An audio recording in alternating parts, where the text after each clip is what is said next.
Sino ang sumulat ng aklat ng mga taga-Roma sa Biblia? C. Apostol Pablo. Ano ang orihinal na wika ng aklat ng mga taga-Roma? A. Griego. Sa aling lungsod nagsimula ang aklat ng mga taga-Roma?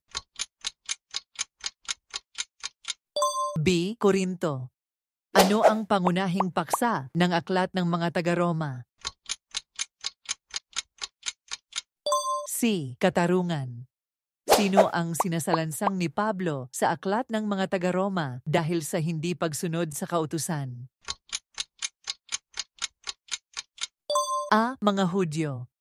Ano ang pinatutungkulan ni Pablo sa pagsasabi na ang lahat ay nagkasala at wala sa kanilang matuwid?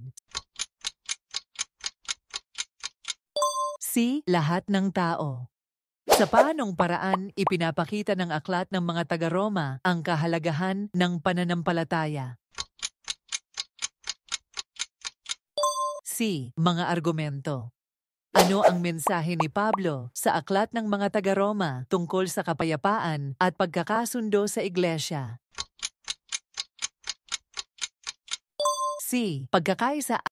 Aling epistola ni Pablo ang naglalaman ng doktrina ng kapalaran ng mga Hudyo na isinalaysay sa aklat ng mga taga-Roma? B. 1 Corinto.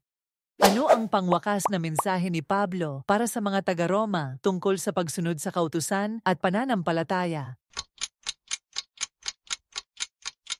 B. Pag-ibig.